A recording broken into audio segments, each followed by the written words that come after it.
Since my brother's marriage, my living arrangement has comprised just my mother and me. Despite being frustrated with her attitude, I'm grateful for the upbringing she provided. Unexpectedly, she decided to distance herself from me. Despite my substantial financial support, she, with the involvement of my brother and his wife, evicted me from our home. This betrayal is something I can't forgive, and I am determined to retaliate against them with double the force. I go by the name Emily and am currently 25 years old. A few years back, my father passed away, and my brother Tom, who is a decade older, departed after tying the knot. Consequently, I find myself cohabitating with my mother. The truth is, I've harbored dissatisfaction about living with her. Once I began working, my mother quit her part-time job and assumed a lethargic lifestyle at home. What's more, she treated me as though I were her personal maid. Emily, why isn't dinner ready yet? Oh, by the way, I've run out of money this month. Can you spare an extra $200? And while I'm out today, make sure you clean my room. And the demands just go on. The litany of requests seems never ending. Some might suggest that if I'm so discontented, I should just live independently. Admittedly, the thought of leaving the house has crossed my mind several times. However, she is my biological mother. After my father's passing, she single-handedly raised me. Tom, my brother, moved far away after getting married, and his wife, Catherine, vehemently refuses to live with my mother. Consequently, relying on him is not a viable option. Given the circumstances, as her daughter, I've never entertained the idea of abandoning her. Yet, as a human being, regardless of the biological connection, there's a limit to what I can endure, and I find myself unable to tolerate everything. Today, involuntarily raised my voice at my mother. Mom, some money from my wallet is missing. Did you take it again? What a terrible accusation. I needed some money for clothes, so I borrowed it temporarily. Borrowed? You've never once repaid the money I've lent you. Please stop taking it without asking for permission. Do you even realize who you owe for your upbringing? It's all thanks to me. You're so frustrating. I acknowledge I owe you, Mom, but this isn't the way to repay the favor. Now that you're self-sufficient, it's only fair to take care of me. Don't complain about borrowing a few $100s. This happens every single time. Every time I confront my mother, she retorts with statements like, I'm the one who raised you, or do you realize who you owe for your upbringing? Leaving me without words. I understand that my mother worked hard to raise me, making it challenging to argue back. To be honest, I have a decent salary and money isn't an issue for me. Even if I handed my mother $2,000 every month, it wouldn't significantly impact my lifestyle. Nonetheless, I've always felt the need to establish boundaries and not let my mother take advantage indefinitely.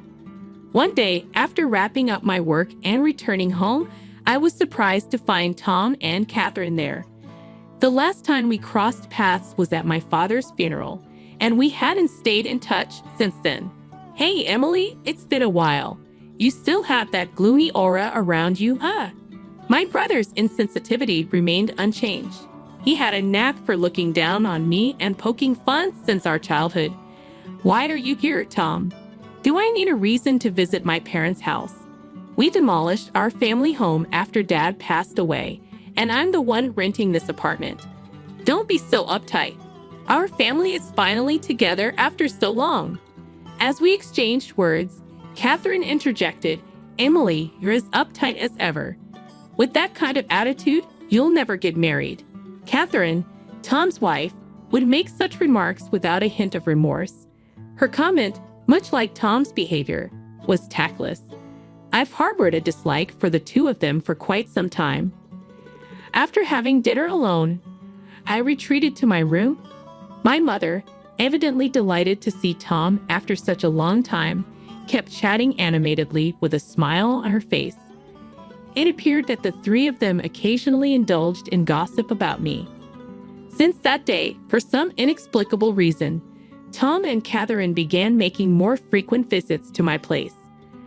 Another irksome aspect was their apparent disregard for the fact that this was my home. They seemed excessively at ease in my apartment. "Hey, Tom, what's going on? This is my place, you know. What about your job? You're so bothersome. What does it matter to you?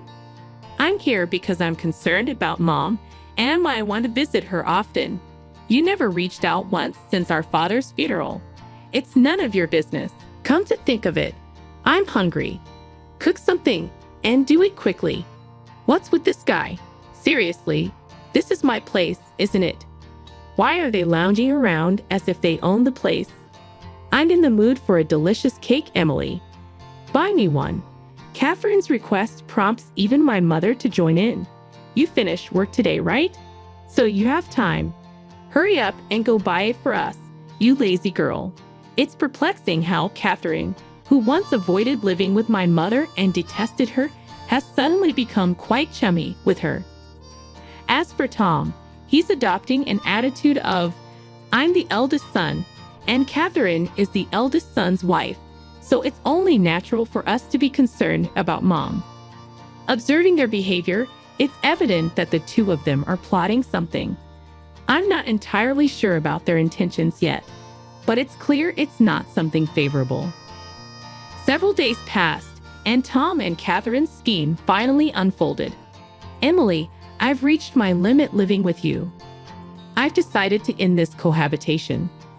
I was engrossed in household chores on my day off when my mother dropped this bombshell. "What do you mean by that?" "Exactly what I said. I can't endure living with someone as slow, lazy, and unattractive as you any longer." "What are you talking about? Don't you understand? I've made up my mind. I'm going to live with Tom and Catherine." "You're going to live with Tom and Catherine?" I was so taken aback by this unexpected revelation from my mother that I unintentionally echoed her words. The couple who consistently opposed the idea of living with my mother now wants to share a residence with her. What on earth is happening? Just then, Tom and Catherine conveniently arrived. "Tom, what's happening? You never expressed any interest before, and you consistently asserted you'd never live with Mom, right? What's the issue with that?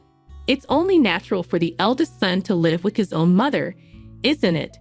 Tom, looking down on me with a sense of superiority, made this statement.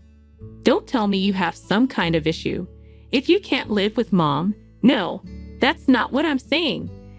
But then it's fine for Mom to live with us, right? Are you serious?" Even Catherine was vehemently against cohabitation. "Why the sudden change? You're so bothersome.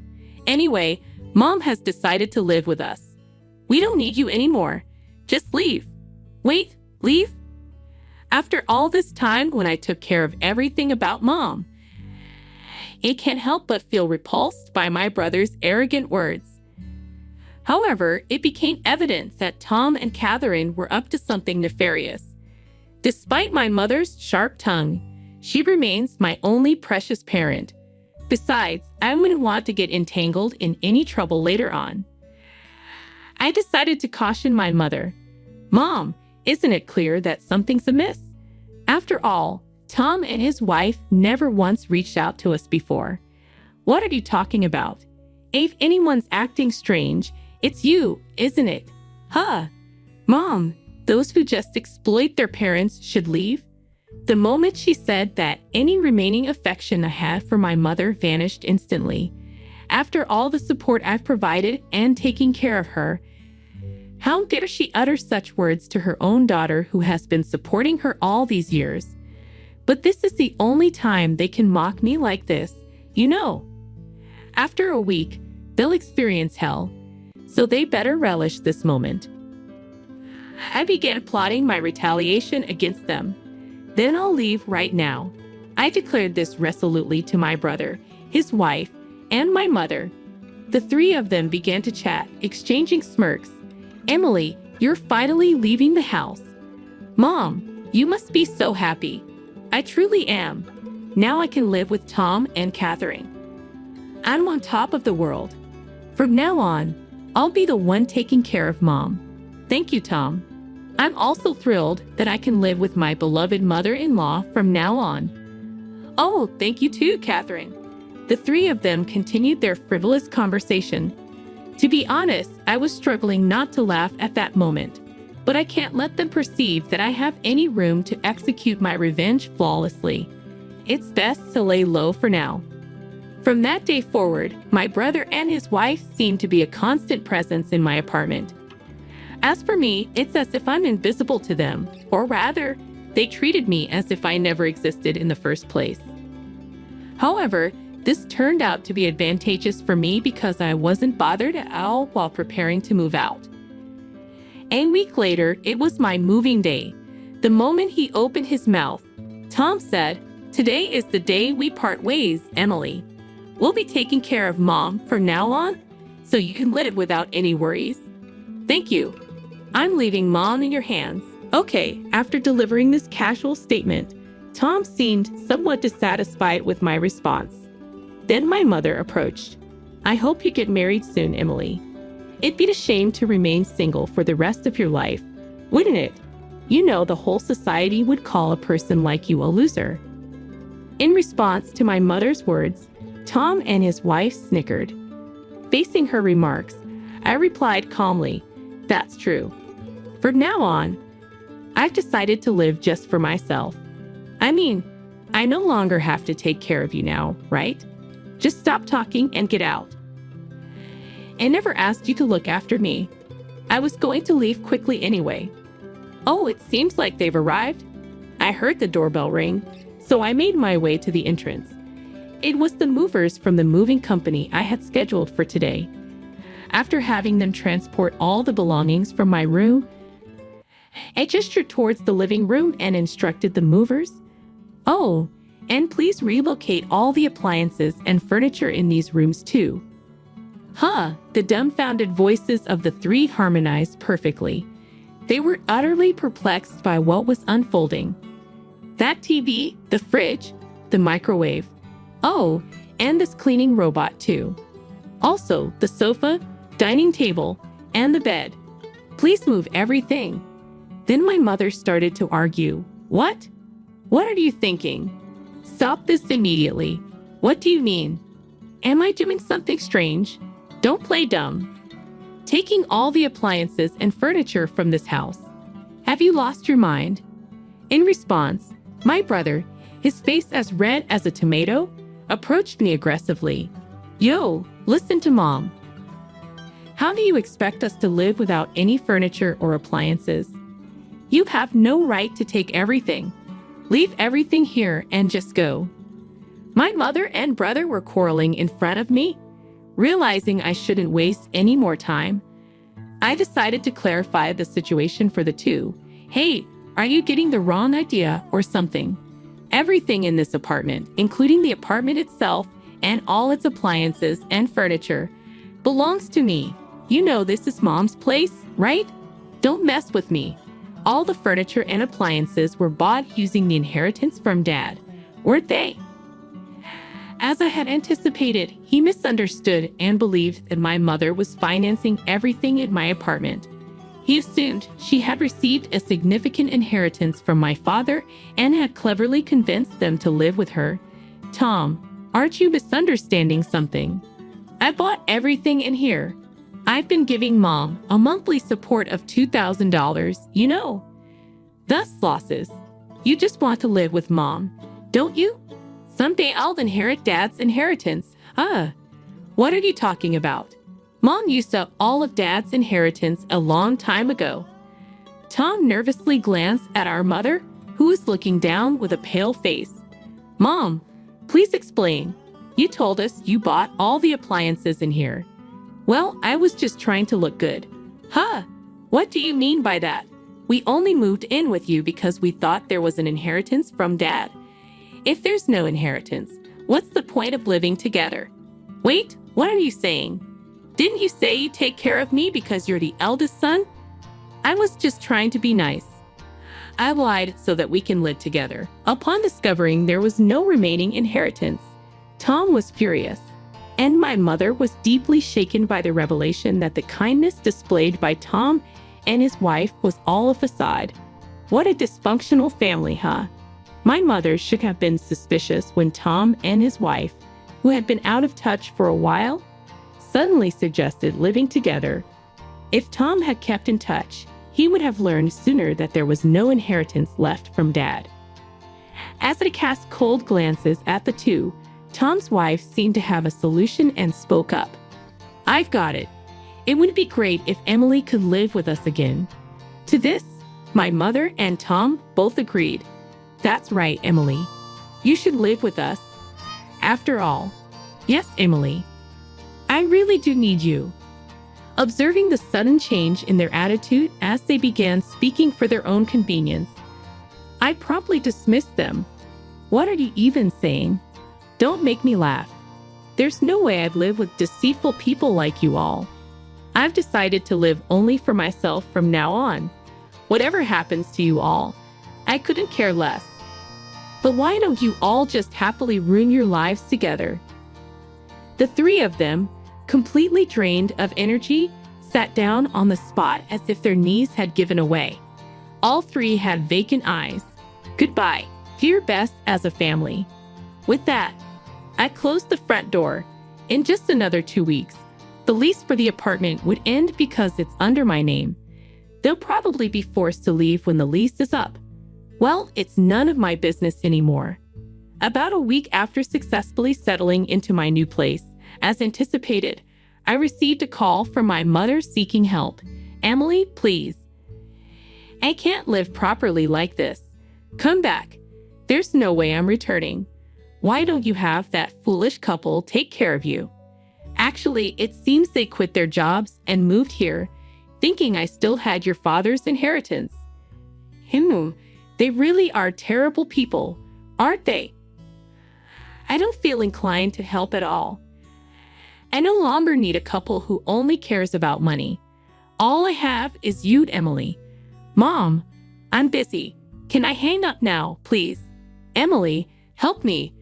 I hung up before she could finish and blocked her number. The desire to assist my mother is long gone, especially not now. Rumors circulated that my mother and Tom's family were evicted from the apartment after that incident. They depleted all of Tom's savings to move into a rundown apartment. Apparently, my mother doesn't work, and she argues with Catherine almost every day. Tom is the sole breadwinner, toiling from dawn till dusk just to make ends meet. As for me, after distancing myself from my mother, I've managed to save more money and use it for my own needs. After all the sacrifices I've made in the past, aim to lead a life that brings me happiness from now on. I filed for divorce. A poor wife is useless after all. My husband shocked me with these words. Moreover, while I was away on a business trip, he not only filed for divorce but also married his lover. He said, "You married me for my wealth, right? I won't fall for that, so give up any claim to the property." As if I married him for his money. When I confronted my indifferent husband, who had always treated me with contempt since our marriage, he started to unravel and ultimately spiraled down to rock bottom. My name is Karen, and I'm 35 years old. My father passed away when I was in kindergarten, and since then my mother raised my sister and me by herself. I was grateful to my mother but always wished I had a father. I dreamed of living happily ever after with my husband, surrounded by children, though I never knew how many. Life on just my mother's earnings was far from wealthy, but we were happy as a family of 3. However, the poverty I grew up with never left me even after I started working and earning a decent salary.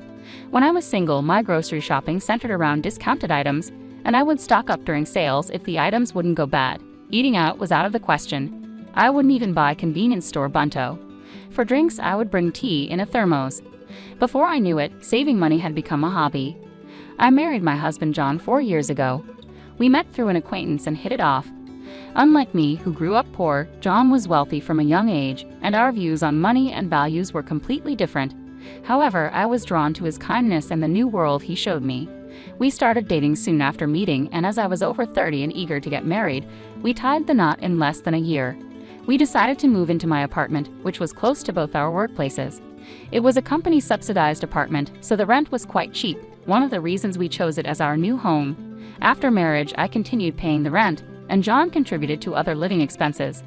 This was how our married life began. John had a somewhat traditional view of gender roles, believing women should quit their jobs and take care of the home after marriage while men should support women. I found these views of his cool and masculine at the time. Before our marriage, he suggested I become a homemaker, saying he would support me.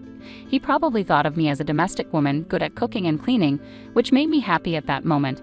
However, I loved my job and had important responsibilities at work. I didn't hate household chores, but being a full-time homemaker wasn't an option for me. If I quit my job and became a homemaker, we would have to leave this apartment as it was company subsidized. Moving to a similar apartment would significantly increase our rent and moving costs. Honestly, John's salary wasn't that high.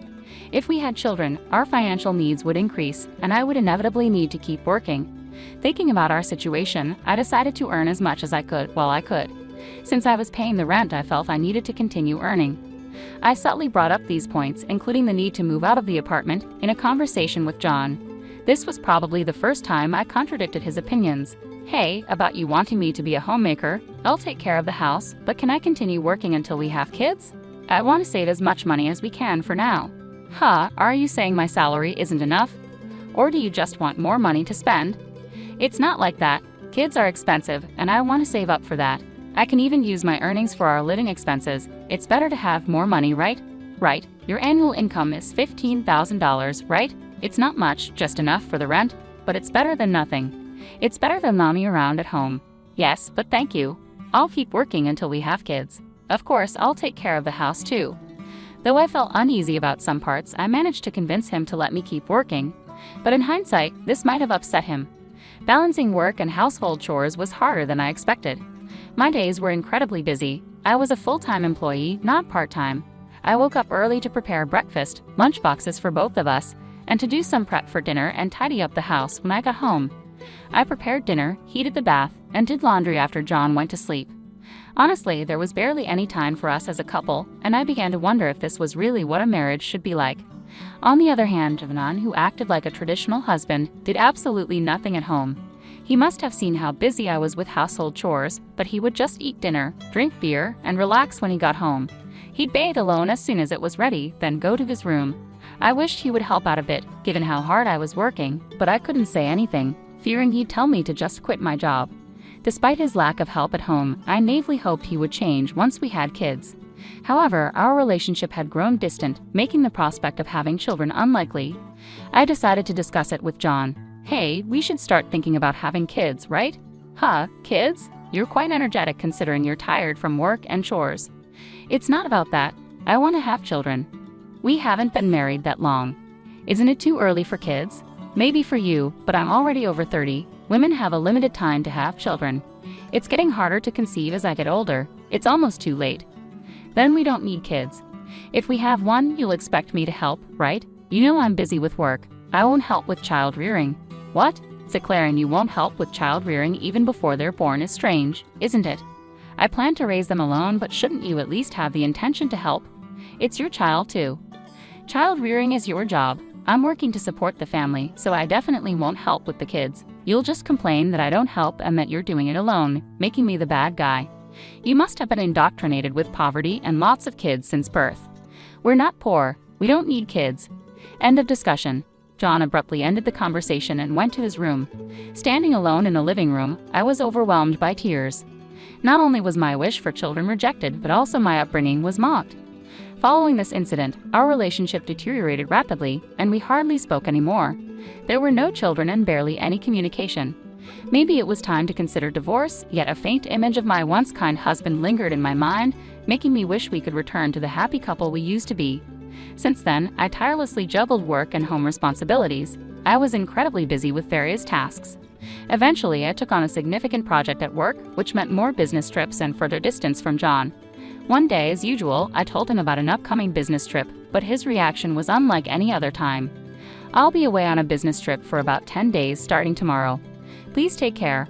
Another trip? You're always working hard. Take care, even though you must be tired. He was unexpectedly kind, unlike his usual mocking self.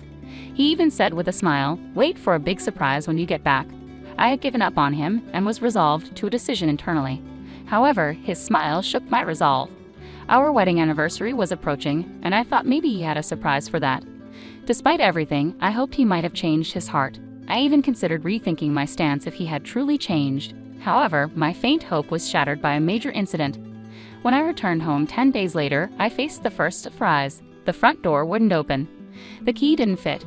As I struggled, John spoke from inside. "Karen, right? Surprised. This is the first surprise. I changed the locks so your key won't work anymore."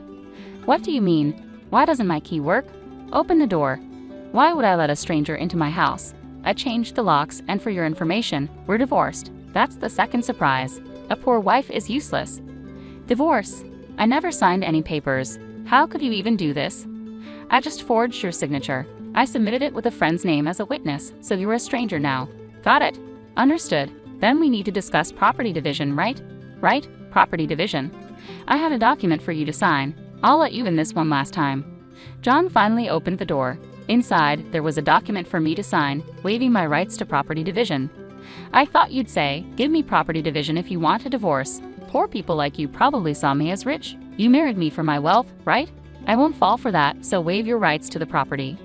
What? I never even thought about property division. I hadn't even considered divorce. So you'll also waive your rights to property division, right? How much property do you think a poor person like you has? A few thousand in savings at most. I don't need that. I have more assets, so if anyone is doing the dividing, it would be me giving money to you, not the other way around. Don't you get it? Is that so? Well, that doesn't matter. Let's change the document to reflect mutual renunciation of property rights and make it a public document, I retorted stubbornly.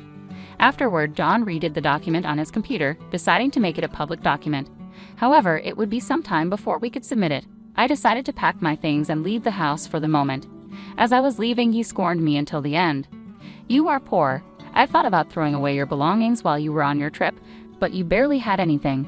Always wearing the same clothes, typical of the poor." The reason my belongings were few at that time was deliberate, part of my plan. The only unexpected thing was John changing the locks without my knowledge. A few days later, as expected, a panicked John called me. "Karen, what have you done?" "What do you mean? I haven't done anything." "Why are you panicking?" "I have a lot of questions. First, I was told to leave the apartment." "Oh, you were still living there. That's not allowed. It's a new month. You're trespassing." "Trespassing?" "But it's my house. Are you okay? Did you forget that was a company apartment I rented? I was the leaseholder, so naturally, you can't live there anymore." "That's ridiculous. How could you do this?" "I can't believe you didn't know. I'm not the one who should be accused of doing things on my own. Didn't I tell you that you can't just change the locks of a rental apartment? It's my house. I can change the locks if I want. Didn't you listen?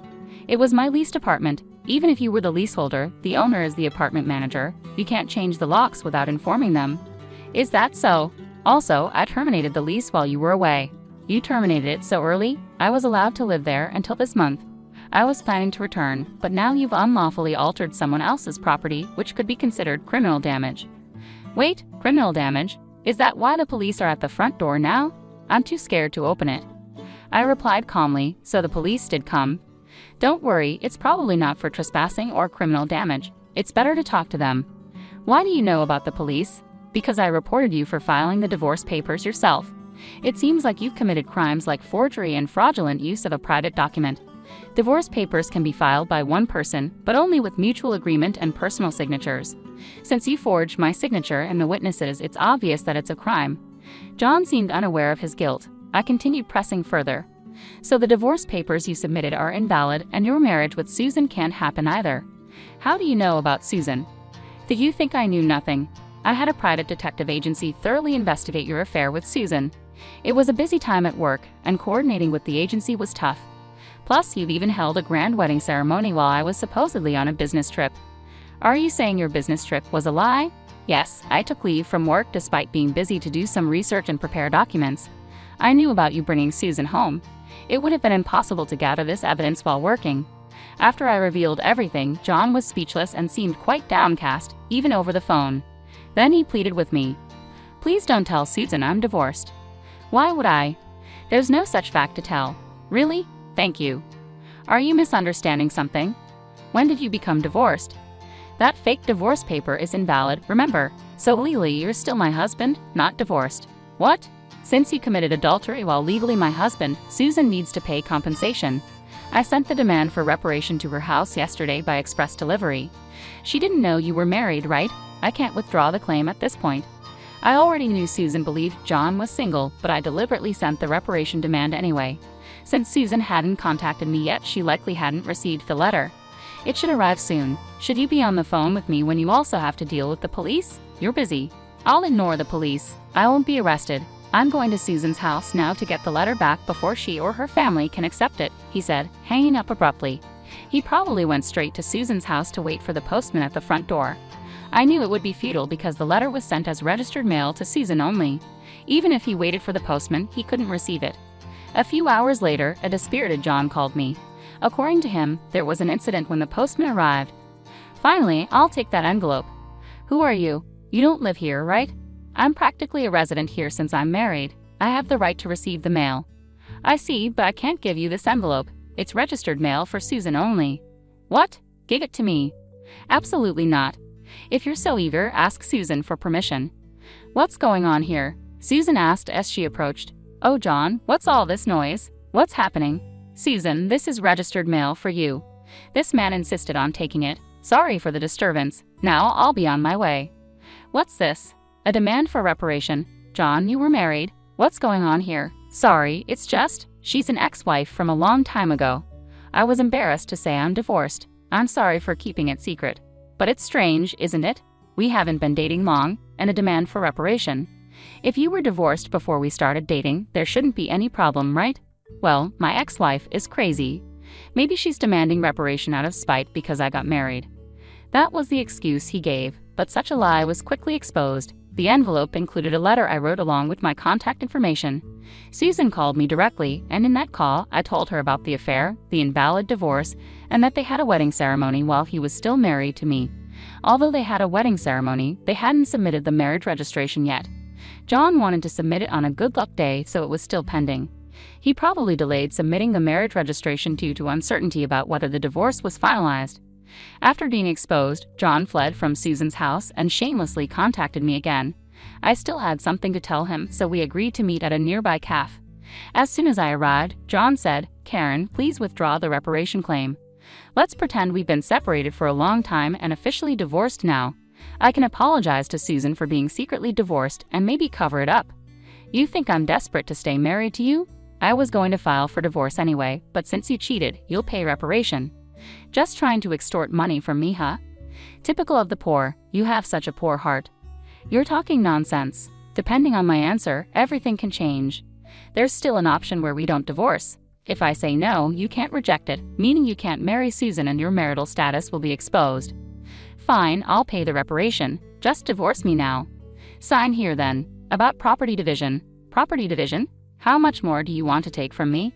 Reparation should be enough. Remember we agreed to waive property division, right? So let's make it official. All right, you're not as bad as I thought. Thank you. We then went to a public notary, made a public document for reparation and property division, and then to the city hall to submit the divorce papers, finalizing our divorce. Relieved, I exchanged final words with John. Glad we don't have to divide property. What are you saying? I'm the one who benefits from that. By the way, you even have assets. After paying me reparation, Susan will also claim damages. She mentioned charging you for the wedding expenses. That's impossible. I'm marrying Susan. She can't claim that. We're divorced now, so there should be no problem. Still living in a fantasy. You committed marriage fraud. You had a wedding while still married. You think Susan still believes you? Marriage fraud? That's ridiculous. Susan will believe me.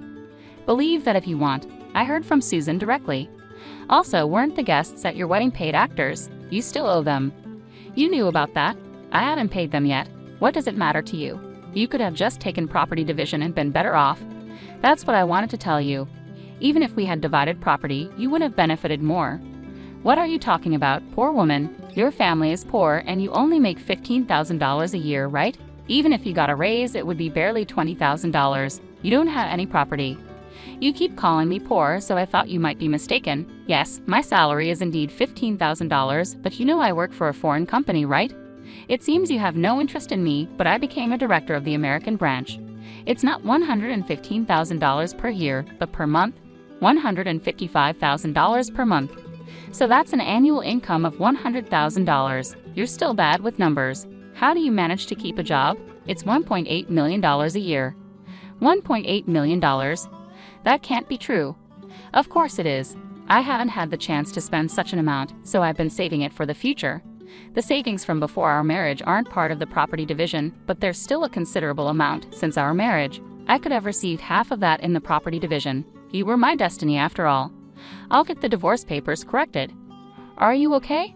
After all the contempt, you think I'd gladly undo the divorce? If you have that much money, you don't need to claim reparation, right? It's just a small amount for you.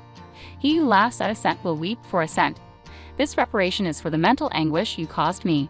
Honestly, I'd like to claim more. Since we've made it official, make sure to pay it, even in installments. I'll be penniless. Also, don't go back to that apartment. Your belongings should have been moved to your parents' house by now. You thought I had few belongings, but that was because I had already moved most of them. Were you that indifferent to me? I can't have so little, so I have to go back to my parents' house. They don't know anything yet, do they? Let me explain. Don't say anything. I've already told them everything. It's only right to explain why we're divorcing. Oh, and your father said not to ever step over our threshold again. So I have nowhere to go. He collapsed, and I left the cafe. Later, I heard he caused trouble at the police station. Despite my advice, he went back to the apartment and sat there aimlessly until the manager called the police. He was taken away, though I'm not sure if it was for obstructing public duties, trespassing, or for the falsified divorce papers. Eventually, his parents took responsibility for him. After talking with me and learning about Susan, they decided that apologizing and paying damages to Susan's family came first. They went to Susan's house, knelt in front of her family, and settled everything without pressing charges for marriage fraud, even paying for the wedding expenses. I had expected them to sue, so it was disappointing they didn't. So I decided to pursue legal action against John for forging the divorce papers. John offered a settlement, but I didn't withdraw the lawsuit. I didn't want him to think everything could be solved with money. I wanted him to understand the gravity of his actions. Even if it cost time and money, I left everything to my lawyer, so it wasn't too burdensome for me. Dan was exposed for his actions and the marriage fraud at his company, leading to his eventual firing. He ended up living at his parents' home, working all day at a relative's construction company. His father took all his earnings, leaving him with no income. I thought his parents wouldn't abandon him, but they were stricter than I expected. They paid my reparation and Susan's compensation, planning to make him work like a horse until he repaid everything. He lived in a shed-like place with no electricity, receiving only $5 per day for food deducted from his salary. They planned to disown and kick him out once he repaid everything. A harsh fate. After years of hard work, I was offered a position at the head office abroad, so I moved overseas after the divorce was finalized. I worried John might come to me for help or harbor resentment, but moving abroad alleviated those concerns. I thought work would be my partner for a while, but soon I found a new relationship. I'm now dating a foreign executive at our head office, and I'm pregnant with plans to marry soon. I told him everything about my past and my ex-husband, and he's understanding. I'll take maternity leave and plan to return to work later, supported by him. He's enthusiastic about taking paternity leave and co-parenting, showing a different cultural perspective. After being tormented by my ex-husband, I finally feel I'm grasping true happiness and confidence in building the happy family I always dreamed of. Many suffer due to selfish spouses. While divorce isn't always the right choice, enduring silence isn't a virtue. It's important to know that honest discussions can lead to resolutions, and sometimes divorce is a necessary option.